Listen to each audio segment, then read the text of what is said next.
Starting a new business is all about timing, striking when the market is hot, right?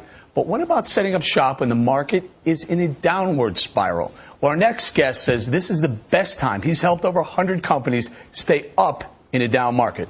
Welcome, Ari Zoldan, Quantum Communications founder and CEO. Thanks for being here. Great to be here. So, the obvious question, why in a down market why is it better in a down market than an up market? Actually, it's a great time to start in a down market. Obviously, we see what's going on today, and it's not pretty. There is enormous opportunities in a downward market because timing is critical when you're starting a new business. You got to be able to work out all the kinks while starting a new company, and you don't want to do it when the market is hot. Second thing is resources are going to be significantly cheaper in a down market, so whether you're going to hire web people, technologists, researchers, lock them in now. Okay, talk to me about resources and labor, for example. We're fortunate. We have a kind of a weakening economy, but the labor market seems to be still strong. Are you seeing that? Are people still paying for workers?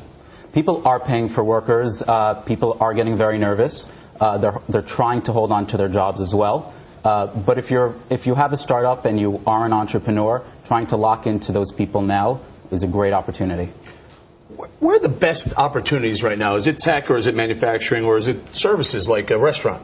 I think technology. We've been promoting WiMAX, which is a Wi-Fi on speed, if you will. Lots of opportunities in a lot of the rural countries around the world. You mentioned that in a down market it might be easier to borrow money. You know, I have a couple of friends who are looking to start new businesses right now. What they're finding is that they're running into bankers that don't want to take risky loans, and obviously a startup is fairly risky. When does that change? Is that happening now? There actually is a lot of capital out there that people aren't aware of. There are banks lending. Interest rates are very, very low right now. The Small Business Association, and if you go to the SBA.gov, you can find a lot of information out there. Despite popular opinion, there is a lot of capital out there for small businesses and entrepreneurs to tap into. This is really good.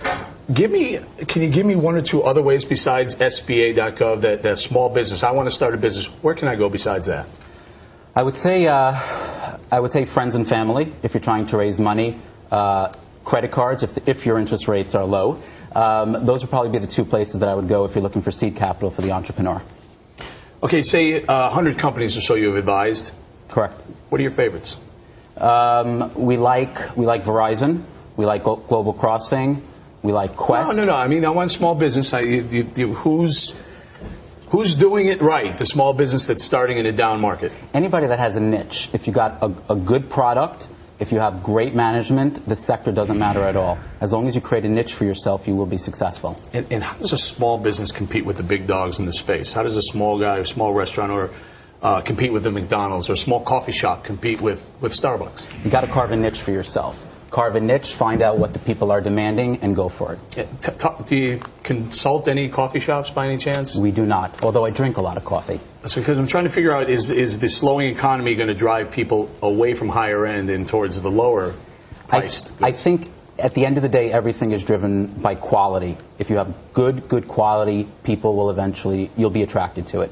Okay, so I'm a startup, right? I have a good idea. What's my next step? I would say you got to put together a very concise business plan. You got to go out there and find the proper management that has experience that can go out there and help build a business. You want to try to get some seed capital into your company. You can go to friends and family. You could tap into New York. You could tap into the SBA funds. And then from there, you want to slowly build your company organically. Are you seeing a push in tech? In other words, basically you can set up a shop anywhere and talk about the internet. Is that where the real opportunity is going forward? We think so. Technology is great. It's changing. If you're smart, you're intelligent, you can get ahead of the curve, and you can always create new markets within technology. We love technology. You know, I put together a small business once, and it was a website. I was amazed at how comfortable people were doing business with each other. There were helping hands everywhere. We'll help you do this. We'll help you build that. You come on our site, we'll come on your site.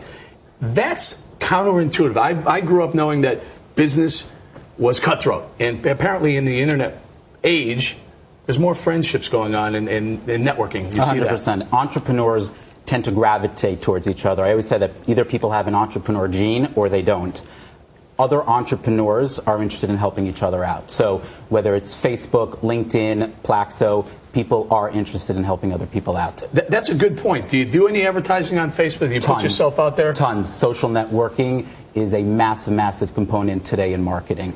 You can build a company organically, small, using a lot of social networking tools. Ari, thank you for being here. Appreciate it. Great to be here. Thank you. On deck.